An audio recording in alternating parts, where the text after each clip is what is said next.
Hello, good day and welcome to my channel. My name is Tolu and I'm so glad that you are here and that you decided to watch this video. In today's video, I'll be answering the question, how do I stop feeling inferior to my colleagues? It's a question I believe most of us might have had at some point in our lives. I know I've had it sometime. I've had that time in my life when I really felt like everyone else in my class was doing better than me. And to be honest, it wasn't the case, but just because they were performing academically better than me at that point in time really made it look like they were much better than me in almost every sense. And in today's video, I'm going to be sharing tips with you on how to come out of that season of how to stop feeling that way, like you're feeling inferior, how to basically stop feeling inferior to your classmates or your colleagues if you are at work. Back to our question, how do I stop feeling inferior to my colleagues or classmates?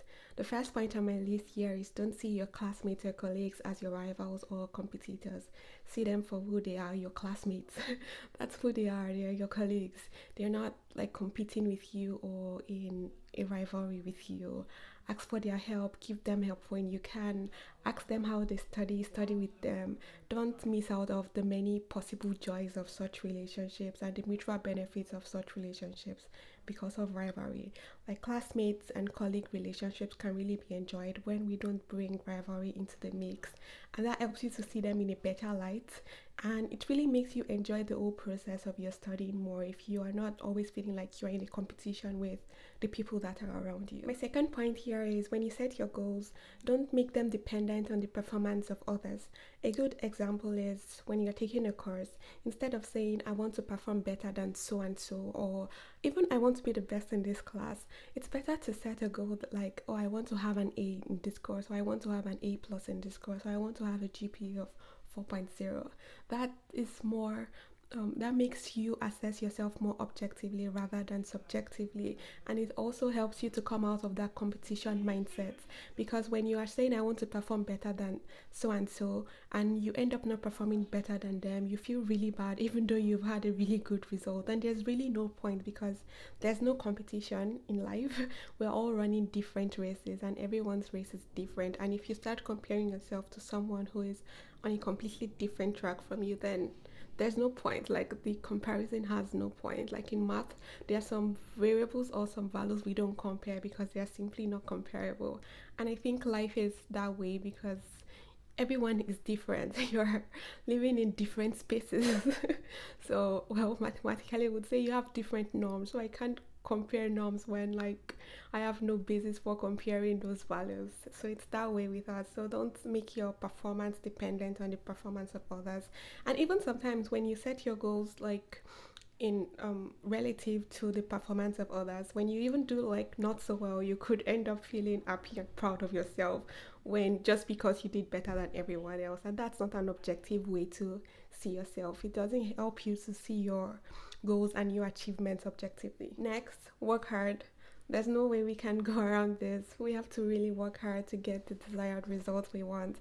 So make sure you put in the effort until like the result have no choice but to be what you want. Most of the time when we put in our best, there's no problem that is so difficult that can be overcome. We just really need to put in our very best. So don't put aside the importance of hard work. It's very important that you work hard until the results start to show that you're working hard. Like there's no going around that. I found when I was studying and I was finding it really difficult, what I really needed to do was to put in more effort. I remember I spoke with a friend and she's very brilliant, and like what she really said really changed my way of viewing exams and really helped me to view exams in a better light. So we're studying together at some point. She really helped me then when I was finding things very difficult. And I was like, oh, should we study this part for the exam? I don't think you'll ask the question. And what she said was, well, if you want to have like a 1.0, that's what we call the highest grade, and that's the highest grade in Germany, then you should really be familiar with every part of the course. You should not like go about skipping part and thinking I don't think he'll ask this. That somehow like makes you under prepare for the exam. But if you really want to have the best grade, then your preparation should match that goal that you have. So don't prepare for exams lazily. Put in all your effort into actually preparing for the exam. Put in your best work. That's the point. My final point is don't overload yourself, especially when you are in a new program or even when you are not new, even when you are a bit familiar with the system. Don't take on more tasks than you know you can handle. And if you're not sure what you can handle, take a few. Don't take like very few, like take on very few tasks. It's better to have too little than to have too much to handle, in my opinion. For example, when I started my master's degree newly, I took three courses because I thought I could handle them, but then they ended up being very difficult and complicated, and I ended up performing averagely in all three of them. It would have been better if I had taken just one course and passed that course excellently well, because I could have taken those other two courses in subsequent semesters, and that one course that I had passed really well in my first semester would have given me so much more confidence than I had. Being average in those three courses really undermined my confidence in like the first few semesters that followed that first semester, and I was very doubtful of myself and my performance because of my performance in those three courses in the first semester. So I always advise everyone who is new to a program, or like I said, even if you're not new, try to take on work that you're very sure you can handle. Like if it's only one course you know you can handle and do excellently well in that semester, take that one course and do well in it. In the next semester, that added confidence you've had will boost you and you can then take on more courses because you have this confidence that I can do this.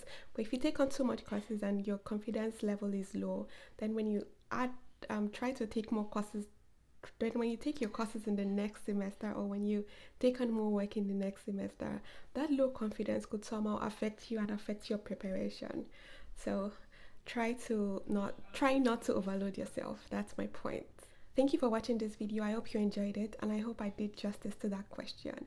If you have any more questions, I have put a link in the description box to the questions bank, and I'll be glad to take on all of your questions one at a time. So please feel free to drop a question there. Thank you so much for participating and for encouraging me.